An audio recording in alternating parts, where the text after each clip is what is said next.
Hi guys, Chris Turner here from Don't Mention the Reptilians.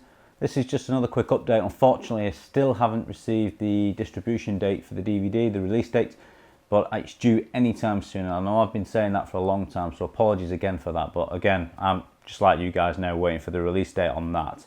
And to stay on the subject, I wanted to update you to about where I'm at and what I'm up to, and answer one or two comments and questions that I've received again since the last update that I did, and also show you guys a really interesting image that I've been sent, because I often get sent questions and queries, not just about the film but about certain things surrounding the reptilian alien sort of subject. And along with questions and queries, I also get a lot of abuse for not mentioning certain things that I should be talking about and possibly including in the film. So we're going to cover a little bit about that today as well. So what I wanted to start with really was to talk about part 2 and who we can expect to be appearing in that. Now, essentially, given the nature of the first film and the production went on for so long and we got so much footage, fortunately I've been able to include a lot of that footage in part 2 and part 3. So the majority, if not everybody that has been featured in part 1 will appear in part 2 and 3. The additions to this currently are James Rink will be appearing in part 2 or 3, and I've had some good news from Eve Logan, and she's agreed to appear in part 2, which is really all about the alien intrusion and the MyLab sort of phenomenon, which for a long time MyLab went sort of under the radar and was sort of dismissed by a lot of researchers, given the complexity of what's going on within the MyLab experience, and given the fact that it's military, and the whole confusion with what is alien, what is military, what is a PSYOP, what is CIA, what is MI6, and all of the black projects and everything else included in that, we can sort of get to the bottom of some of that, and also help anyone out there, any of the experiences and abductees. A lot of them will have experienced MyLab at some point in time. They may not be aware of it, and if we can sort of bring those things to the forefront, help people along the way, cool, that'd be really great. So one of the first things that I really wanted to talk about today, and I wanted to show you guys a fascinating image, and I'm hoping that someone will be able to, out there will be able to relate to this image, and sort of, we can correlate a little bit of information back and forth, which is sort of what I've ended up doing with a few people. Of course, I'm absolutely no authority on any of this stuff, but I do know the people that are. They might not necessarily say they are, but they've got a wealth and depth of experience between them that can certainly help some of the people that contact me looking for help and advice. And I'm just not qualified to do that, but I can point them in the right direction of people that are. So just look at the image here now. This image was sent to me by a lady that got in touch with me via email, and she wanted to really, first of all, thank me for raising some of the issues that we had in the teasers from Don't Mention the Reptilians Part 1. Now, all that's really down to the interviewees and the researchers that have appeared. So again, kudos to all those guys that are helping out with this project and any spin-off projects that come from this, which a few have, and they're in the planning as such. And I'm going to talk about one of those in a short while. But I'll just give you a bit of background about this image and how it came about. So essentially, this lady is a sort of like a housewife in America, and she pretty much stays at home and looks after the kids. Her husband, on the other hand, works away a hell of a lot, and he's hardly ever at home. And when he is at home, they had started to argue about the nature of the events that surround this image here. So the backstory is that for years and years, ever since childhood, this lady has sort of displayed all the characteristics and explained all the things to me that go hand in hand with the alien abductee. But not just that. There's MyLab experiences, psychic experiences, metaphysical abilities. Has a royal French bloodline, and the children are experiencing this also. and her own sister has had similar experiences in their childhood home as too. So basically, her husband had asked her to send him a video of her and the kids because he was away. He was missing his wife and kids. So she did a little video on the mobile phone and sent that off. When he received this image, he works out on the rigs, when he received this image, he immediately rang home, which she sort of straight off the bat thought was strange because he never really had to do that before. And he rang up and said, "Is everything all right at home? How are the kids? You know, etc., etc." So immediately she sort of figured something was wrong. And he mentioned there is a problem, but he'll speak about it when he gets home later in the week. And not to worry about it, you know, everything will be fine.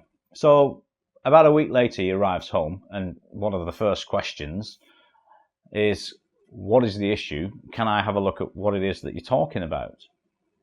And he said, "Well, I don't want to talk about it now. We'll talk about it in the morning."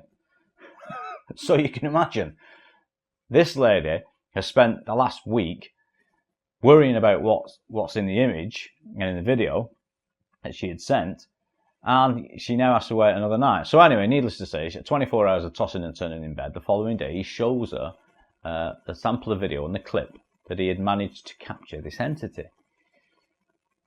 Now, what I should tell you is that all the years that they've been together, the lady and the children have been telling her husband all about the intrusions, the potential military intrusions in the home, alien intrusions in the home, dark entities, shadow beings, whether it be jinn or genuine shadow creatures or demons, all of which are one might say are paranormal.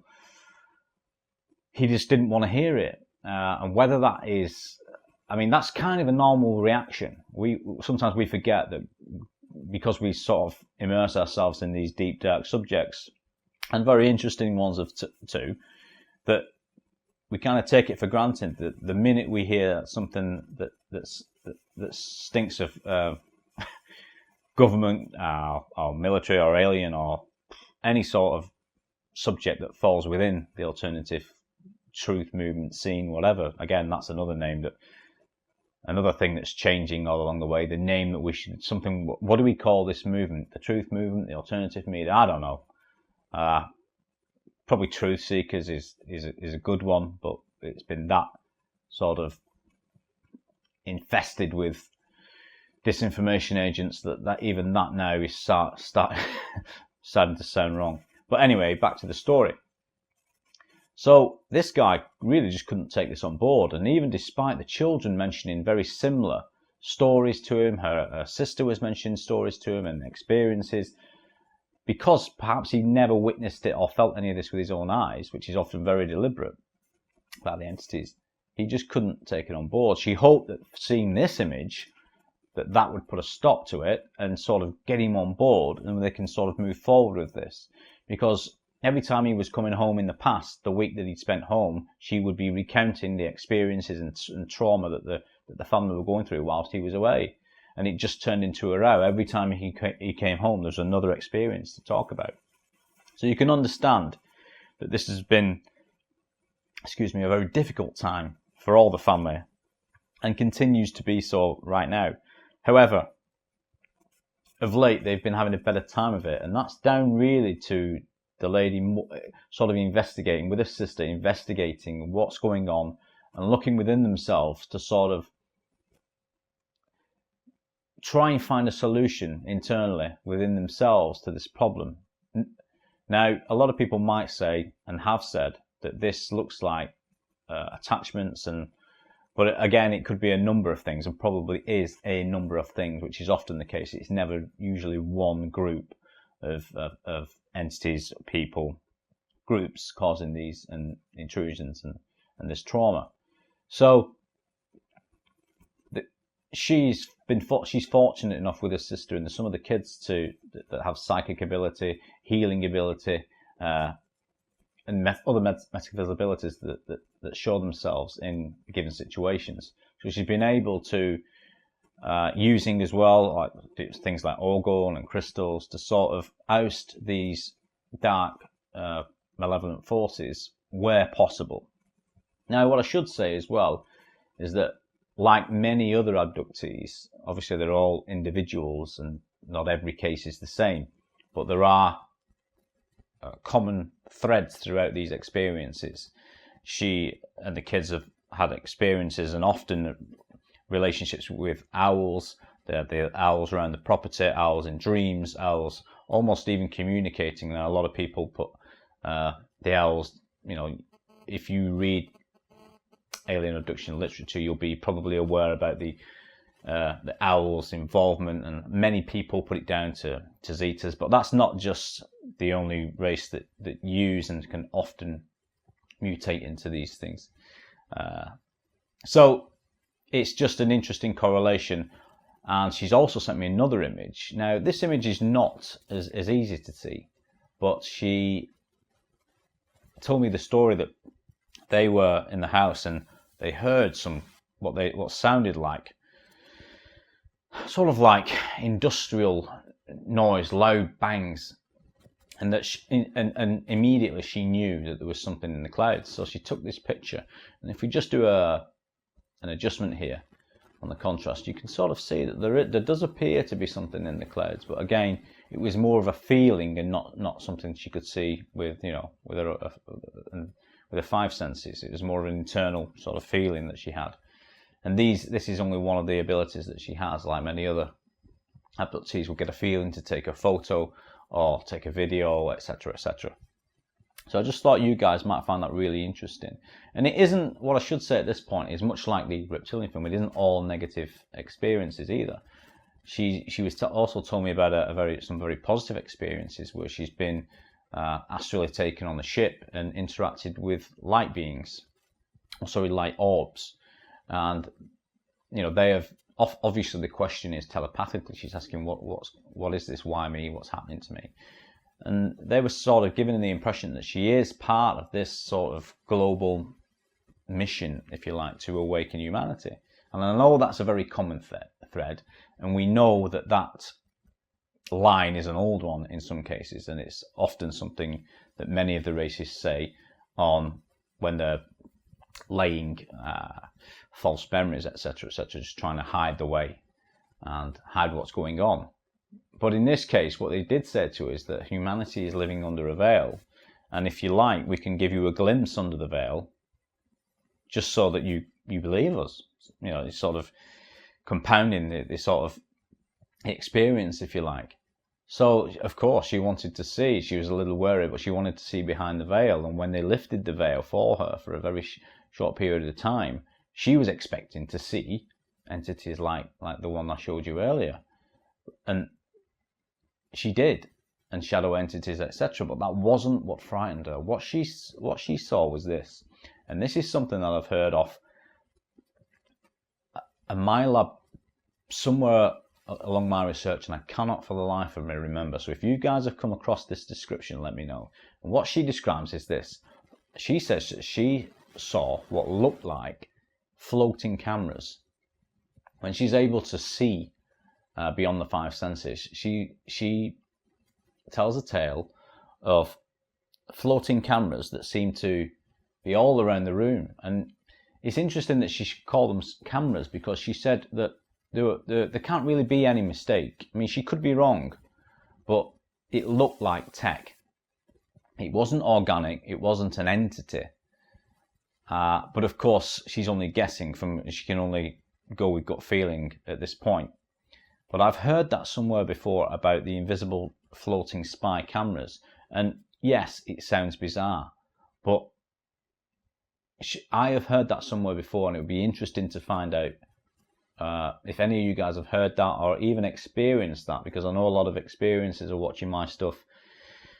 So if you can relate to either the entity that's in the image or any of that experience, and you want to contact me on this email here, and we'll see if maybe I could put you in touch with this lady, and you can, with her permission, of course, or just you can go through me, and we can sort of see what we can uncover.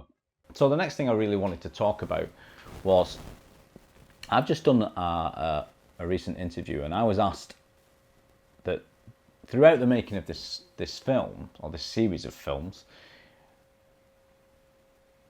it's interesting that I decided to use someone that isn't, or some people that aren't necessarily at the forefront of the research. Yes, you've got your well-known, and rightly so, people like James Bartley and David Icke, who have been in and around, and Eve Logan, Ellis Taylor.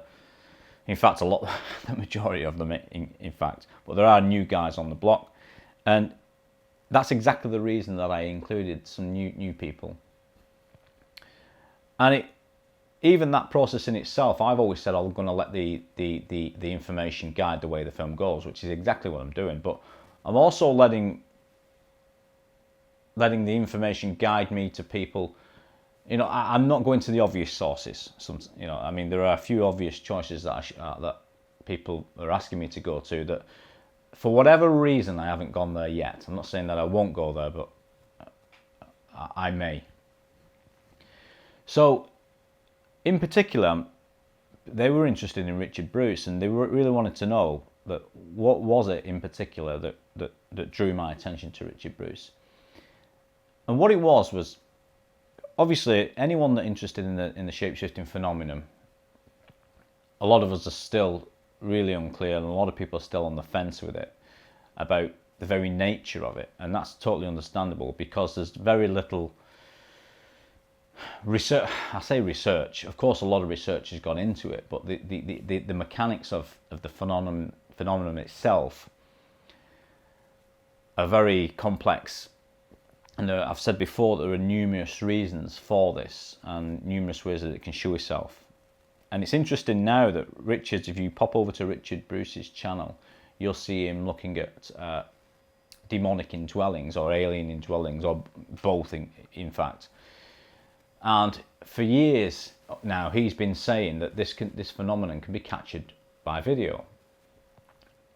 And it's interesting what he's capturing currently. So we're sort of looking at a project now where we're going to do a better study between us and some other guys as well that want to get involved around this phenomenon of shapeshifting. And because in the film, remember, all of the research that Richard features on his channel, he's using through sort of fair use copyright uses. It's sort of in a journalistic capacity, which is cool.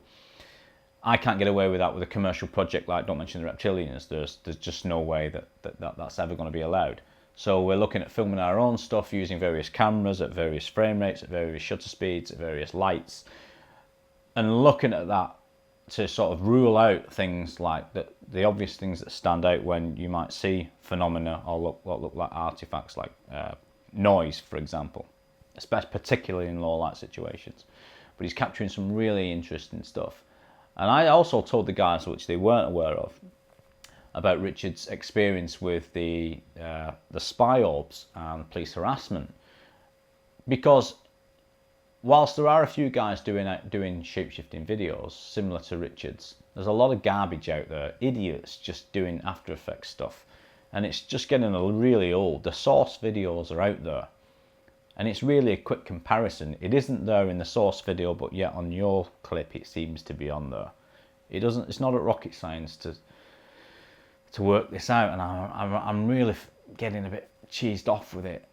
I just don't understand it. You could be doing much better things with your time. I mean, get a girlfriend, perhaps. Just putting it out there. But aside from that, that's one of the things that really interested me when I saw that this clip. Just take a look at this. Flight path of the helicopter, that there's zero doubt that it's circling directly overhead. So you can see that the circle angle is right over my apartment. And now here's little micro UFOs, and I'm going to show you in a second and prove to you that these are actually little micro metal spy orbs of some kind, or just little micro UFOs. I don't know for sure what they are. They may even be aliens. Looks like a bird here, doesn't it? But watch carefully. I'll keep showing this. See? That's the same object further up as it moves past the helicopter there. You see it moving here like that, and I'll do several zoom ins so that you can really see it. But there's no question, it's a little metal object. You can fully see the light refracting off of it. and here it is coming slow, and you'll see you may even mistake it for a bird, but even then, if you were to analyze it up close, you'd be able to tell it wasn't. Now, this isn't the first time Richard's managed to capture those mini UFOs, because I don't really know what else to call them. I mean, to me,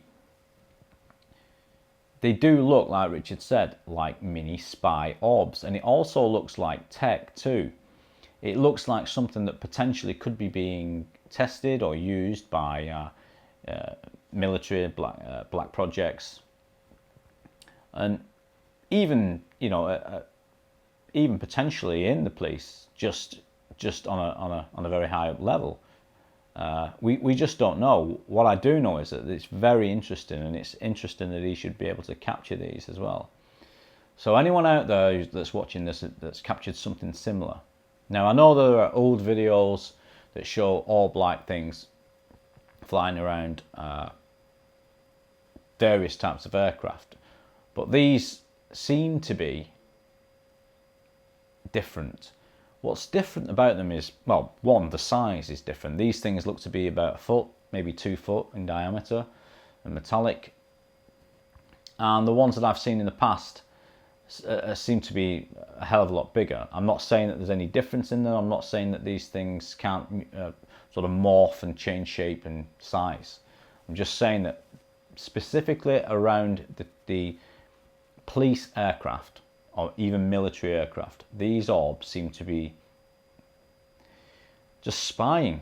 It's very unusual. I mean, now, I say the spying, we don't know that they're spying. Many people have sort of tried to link this phenomenon with blue beam, but we just don't know. It just seems that this whole projection thing with the craft and the intimidation, it seems less likely than a physical brand new tech designed to do, what the black and the secret projects for people who they're harassing and watching. It is an absolute possibility that they are projecting the crafts. Again, this is the whole reason for me mentioning it. It's an interesting bit of footage. It's not the only piece of footage that he's captured these orbs on. So, to me, it certainly warrants looking into. It's particularly because many of you guys out there will be experiencers yourself, and these things may be, well, harassing you too. So, just something to look at. And I thought it was a really interesting bit of information for the guys. They weren't aware of that, and I'm sure they'll be quite impressed when they do see that, and intrigued by it as I was. So what next? What did I want to talk about?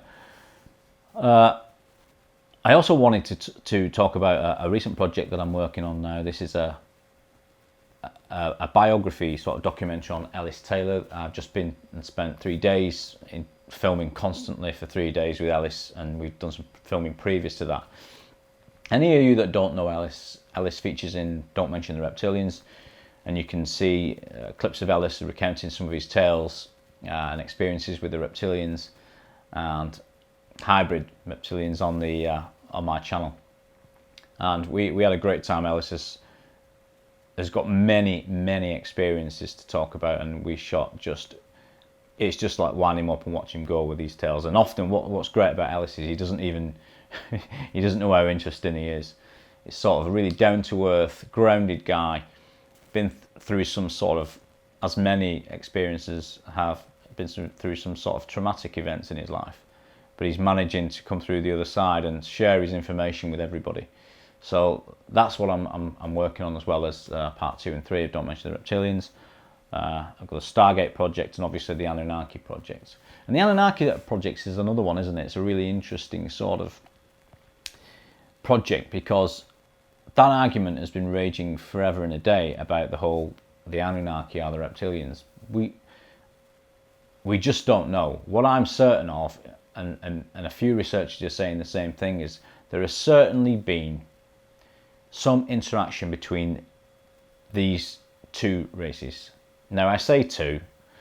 In the wider context, yes, there's probably many more offshoots of these two.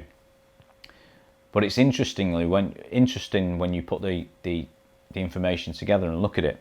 The stuff from sort of Robert Morning Sky, the Stuart Swerdlow information, the Alex Collier stuff. It all sort of points to the bloodlines. And of course, they link the royal and the elite with the sort of reptilian races.